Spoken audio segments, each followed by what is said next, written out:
aujourd'hui, on est sur le dernier livre de la collection du Yousra des petites crapules, William réclame.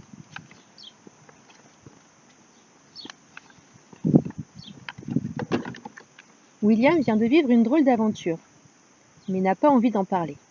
Le genre d'aventure qu'un papa et une maman préféreraient ignorer. Maintenant, William le sait. Il ne faut jamais émettre un souhait, car il pourrait fort bien se réaliser. Le problème de William, c'est qu'il n'arrête pas de réclamer. Tout ce qu'il voit, il le veut sans tarder. Des bonbons, de la glace et un déguisement de pompier.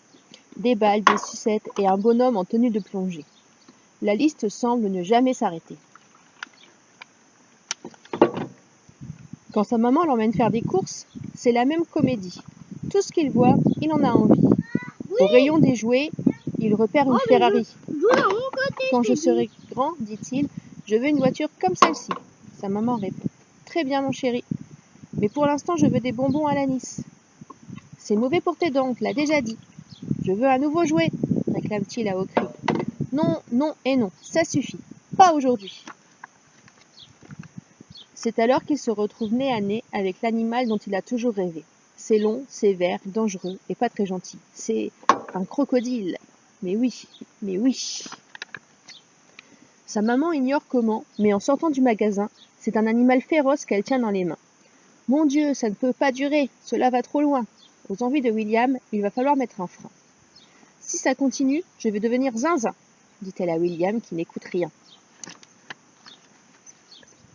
William, lui, est très content de son dernier achat. Le bébé croco est doux comme un petit chat. Ses dents sont pointues, mais ne le mordent pas. Du moins, pas encore, songe-t-il tout bas. Car inutile de se le cacher, William a toujours l'impression d'être surveillé. Un œil jaune et mal intentionné semble perpétuellement aux aguets. Qu'attend-il? Nul ne le sait. Mais William n'est pas bien rassuré. Au bout de quelques mois, le croco a bien grandi. Il n'est plus aussi mignon et plutôt moins gentil. Ne trouvant plus sa chatte Mimi, William commence à se faire du souci. Pour la toute première fois de sa courte vie, il regrette d'avoir eu une telle envie. Il est temps de m'en débarrasser, se dit-il un beau jour d'été. Il ne fera de moi qu'une couchée si l'envie lui vient de me goûter. Sitôt dit, sitôt fait. Il lui ficelle le bout du nez, puis au lac l'emmène se promener.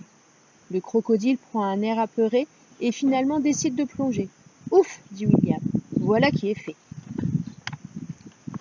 De retour dans sa chambre, il voit l'œil jaune qui le guette. Mais que fais-tu donc là? Demande-t-il à la bête. Terrifié, William n'a plus qu'une idée en tête, le laisser au fond de l'étang de Madame Pingette. En moins d'une heure, l'affaire est faite. Mais William, en rentrant, voit des traces sur la moquette.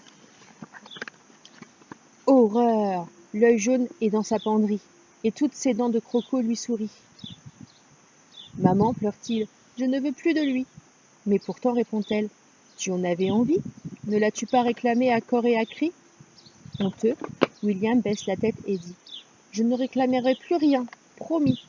Eh bien, dit sa maman, puisque c'est ainsi, nous le donnerons aux eaux, et tout sera fini.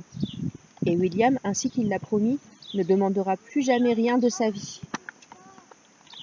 Et voilà, c'est terminé pour aujourd'hui. Je vous souhaite une très belle journée. Prenez soin de vous, restez chez vous et à demain. Ciao!